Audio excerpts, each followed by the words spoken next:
let's talk a little bit about Joker 2 and how it's basically pushing back against fans. And I know that some people on this panel have seen it, some people haven't. I've been spoiled on the ending, so like I can kind of talk about that a little bit, but we're going to try to avoid spoilers in our discussion.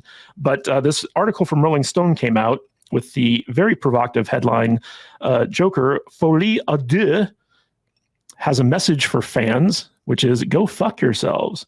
Now, what's interesting about this article is that no one on the production actually told fans to go fuck themselves. This was something that the Rolling Stone journalist, and I put that in quotes, basically came up with as the leading headline for this travesty. Funnily enough, article. That's what Folie à Deux actually translates out to, is go fuck yourself.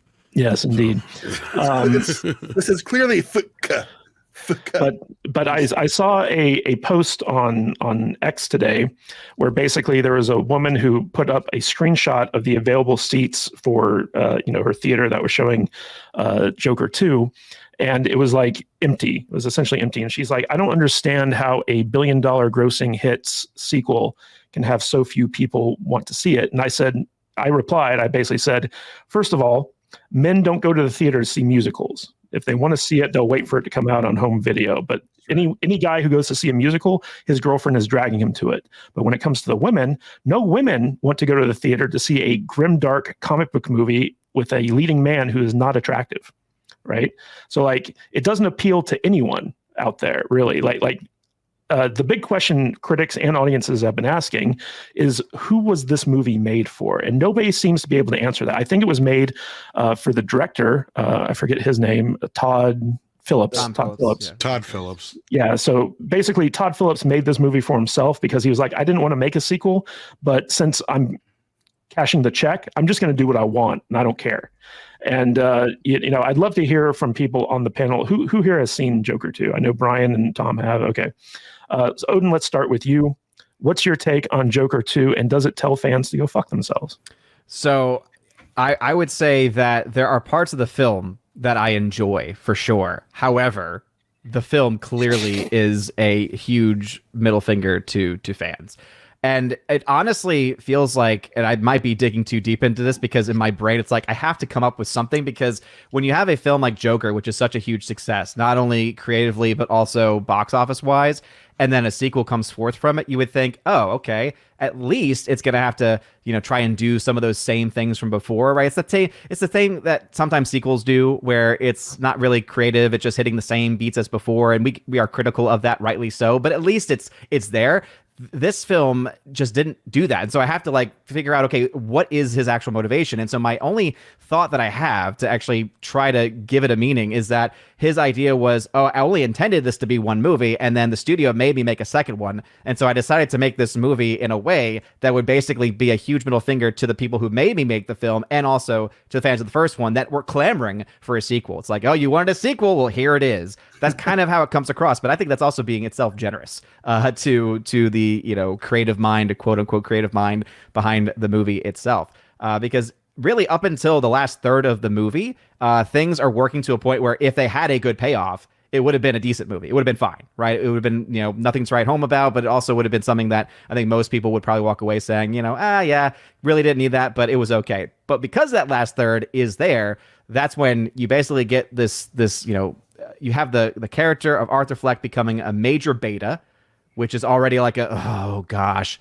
And then you've got, and I won't go into spoilers, right? But you have this thing at the end that honestly, to me, came across as oh, you really like this thing? You really like what was going on here? Well, yeah, never mind about that. Let's just put a bookend on all of it. So could have been a lot better than what it actually was. I think there are some good things in it. I think that the performances, for the most part, are pretty good.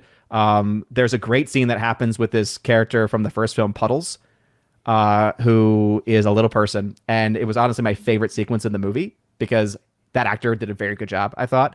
And I really felt his emotion. But other than that, yeah, it's just a giant mess. And I do think that there's a good reason why the overwhelming response from people going to see this movie because of that ending, because that's where it leaves you, right? Is yeah, this movie sucks, and I don't ever want to see it again, talk about it again. And I think this film is going to end up being a pretty massive box office bomb because of it. Now, Brian from the podcast, I know Hey. that you saw it, but so did your brother, who seemed to like it. What's your take on Joker 2? So he liked it, and at first he told me, he goes, "Oh, this was actually a masterpiece. I really enjoyed it." And then he went back and watched the first Joker, and he was like, "Oh wait, no, Todd, Phil's made a lot of mistakes. This didn't work." And he was all over the place. At first, he was all about it, and then he didn't like it. My brother is he's a very smart guy. He looks at everything very intelligently, and he really overthinks a lot of scenes. When it comes to movies and TV, like explosions and pretty girls and dragons. And so when I'm watching this, I'm like, this is not, it's not made for me. It's artsy. I heard the movie had an explosion, but none of the other two things that you like. Right, no dragon. There was no dragon, so I'm done. I'm out. No, but seriously, the musical numbers were jarring. Like, they interrupted scenes.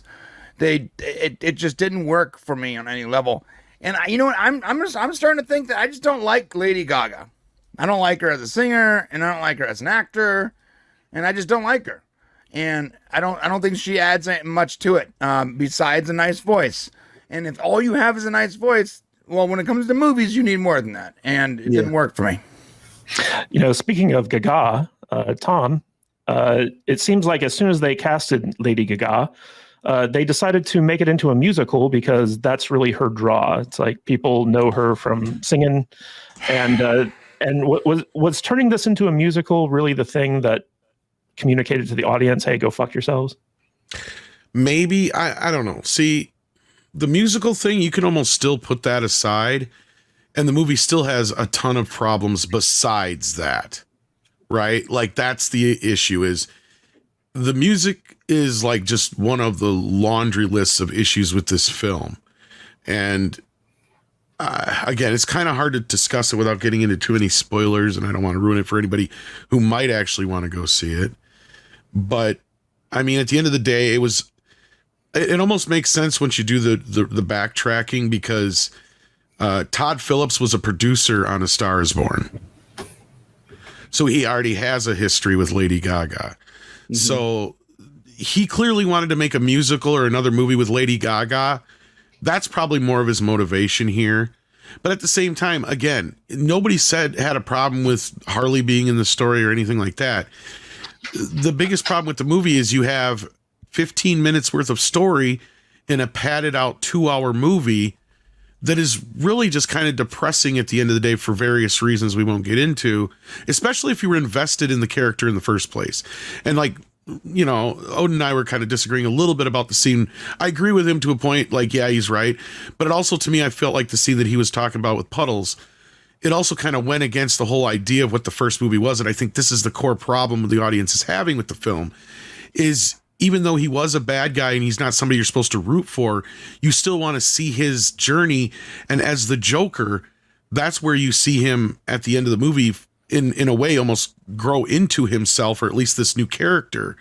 And then all this movie is trying to do is go back and forth between this idea of whether or not the Joker is real or not.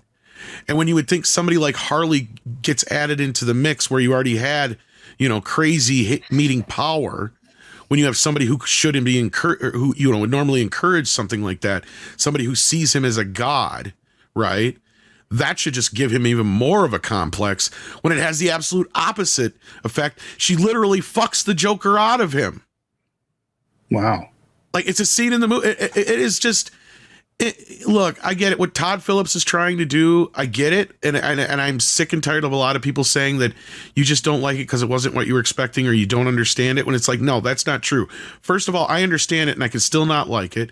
Second of all, you call a movie Joker and you're setting up expectations, right? Like, the first movie, we get it. You surprised a lot of people, but now you're making a sequel to that, and you know you're making a Joker movie, right? Like, the first time out, it was a movie that was changed to a Joker movie just so they could get it made. This time, the audience is coming in, and I get it. Some people are like, oh, you're just mad because you didn't get Bonnie and Clyde or Natural Born Killers. It's like, is that our fault? Right. No, because you called the movie Joker.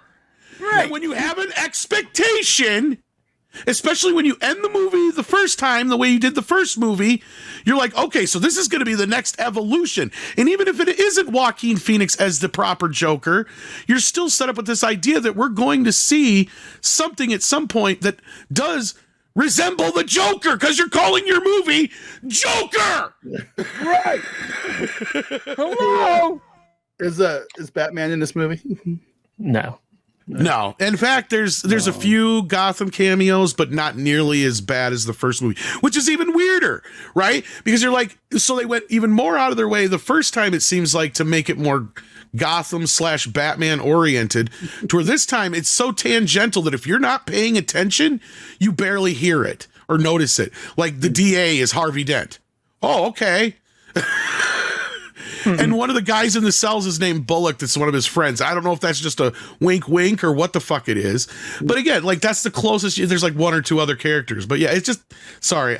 This movie is giving me nerd rage right now, so I need to calm down. No Commissioner Gordon. For good reason, though. For good reason. There's a lot of problems that the film has from a narrative standpoint, especially if it's going to try to exist within this universe, right? And it clearly is trying to exist within this universe. And so the fact that he is, or anyone's going to try to act as if somehow this is it's given an exception from having to play by certain rules or certain, narrative frameworks is a bit ridiculous. I will say this much, though. I did not mind the musical scenes. I will disagree with the point that was made earlier. I do not think that you have to be dragged along by your girlfriend or wife to see a musical to be able to enjoy it as a man. Man card. Give it. But the problem with the Of musical course you would scenes say that, Odin. is none of these Greatest films of all songs time are musicals. actually. Singing in the Rain. Are you going to go after Singing in the Rain? The difference between these I'm not Odin watching it at the theater.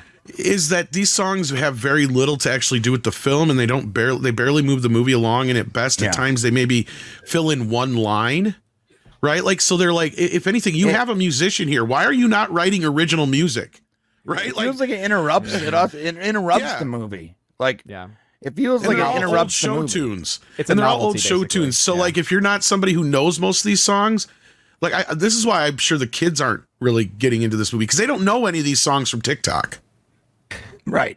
Yeah, these aren't TikTok songs. If you'd have got Boz Lerman to come in and handle the music, and if you're going to do a jukebox musical, why isn't like Steve Miller Band the Joker in here, and all these other kind of songs that actually make sense? There's one song in the whole movie that makes sense, and that's the Joker song, and that's probably one of the best sequences in the whole movie. But as Brian said, almost every single one of the musical sequences just brings the movie to a dead halt. Now, I like musicals. I actually like them, Odin. And in this case, I feel like it was an albatross around this movie's throat. Is it okay? But is it any weirder than Jack Nicholson Joker having a weird Prince fetish? No, that was a better musical sequence. You think, really? I always thought This movie was so bad, and somebody just brought this weird up. and cringy. So, It's funny because I was going to say this as my original review. Somebody brought up the Blues Brothers in the chat. This movie was so bad, it retroactively made the Blues Brothers 2000 good. Oh, look, okay. Well, 2000 is not a good film, but the music's fantastic in that movie. Exactly. You can't deny that. It's now, but this has made that movie go up the ranks in musicals because of that. Well, guys, I want to throw this to Philip. So, Philip, the original Joker was basically just a reskinned version of Taxi Driver with a Batman skin on it. But it really explored kind of like this this kind of like deep-seated like male anger at like how society kind of like treats men, and that actually got it a lot of criticism from the critics who are very pro-feminist, anti-male type stuff. What's your take on this idea that like, this is a sequel that's basically just saying like, fuck you to the audience. We don't care about these deeper themes. We don't care about how much you love the first movie. We're just going to do what we want, and we don't care if you like it. So the first movie wasn't supposed to bring there was a huge controversy, right, saying that like, oh, this movie's going to bring out all of the incels. It's going to be crazy amount of violence that's going to be happening. Just take a look at The Dark Knight Rises, something like that's going to happen again, right? And then of course you get a stabbing or like a knife fight or something like that at Frozen 2. But the thing is, I think the director or maybe the writers, whoever's in charge of how the story went, is just, we weren't supposed to like the Joker in the first movie, but a lot of people resonated with him. And it's like, look, it's sort of like the incels. We've had enough, like if I wasn't married or anything like that, I probably would have been an incel too. But I probably still am. But the thing is, in this one, it was like, we're going to completely deconstruct what you thought about him. We're going to I didn't see the movie, but I heard about it. And the whole third act completely just like whatever you liked about the first one, we're just gonna completely just flip it on you, and we're just gonna completely just subvert your expectations. But yeah, exactly like what Tom said. It's just this is a movie about Joker. We want to see the whole thing, the whole like chaos that he caused snowball out of control, and him rising to whatever he is, and then with hints of like Harley and him singing along. Like I have no problems with the musical either, but the thing is, it's just from what I heard, just they didn't do it, and I think they purposely did it. And I think Todd Phillips was just like, you know what? They gave me a crap ton of money. I'm just gonna do whatever I want, and I don't care if it makes any money. I think that's exactly what happened in this movie. Mr. Butters, we've had a track record lately of studios taking beloved IPs and basically saying, we're not making this for you to the fans. If you don't like it, don't watch it. Why do you think Hollywood has such a hard time giving the audience what they want? I have no idea. I don't know. Again, you're asking me questions I don't have an answer to. I hate it. You do this all the time. Why do you do this to me? I don't understand. But I don't know. I haven't watched this movie. I'm not going to watch this movie. I have no interest in it. And I don't understand why they would waste their money on something that can't these studios, can't they see what's going on while these movies are being made and go to the director and go, hey, why are you doing this? Why are you going in this direction? People aren't going to watch this. People are going to be upset about this. You're making a FU movie to the fans. What's going on? I mean, is there no studio control? That's all we ever hear in all these movies that get ruined, like the Star Wars stuff. There's too much studio control. They ruin these movies because there's too much studio interference. Well, where was the studio interference in this one? That's my question. If this movie is so bad and so terrible, why did they let him get away with this? I do want to say that Warner Brothers does have a long history of kind of like letting directors kind of like do their own thing. It was a brave decision to let Todd Phillips basically do whatever it was he wanted with this. But I want to ask Brian, since he's our resident DC movies expert. So like this movie was greenlit long before James Gunn came along and took over the DCU. Right. And it's obvious that with this movie, there's not going to be any further, Joker sequels. Right. So I wanted to ask you, like, do you think that between this and the Penguin and, the next Matt Reeves Batman movie, Battinson Part 2, that they're just trying to get these off the books before they move on with the Gunverse? Yeah, it certainly feels that way. Like get these things that were already started before I got here, get them out, get them done, call them, a different universe or whatever. What do they call it? Elseworlds. And then move on with my plan. I'm sure that's what Gunn's thinking. In fact, Gunn keeps dropping a lot of information like that new dynamic duo announcement, and I'm not sure if that announcement wasn't planned for that purpose, because it came out right when the Penguin and the Joker was coming out, and he wants to make sure that announcement was for the origin story of Robin, correct? Right. Yeah. That wasn't a coincidence that like you're announcing your Batman verse project at the same exact time these things are coming. It's actually not part of his Batman verse. It's a totally separate thing. It's just his production company. Another Elseworlds thing? Yes. It's just his production company is part of it. That's the only reason he's connected to it. It's not. You stop making Elseworlds.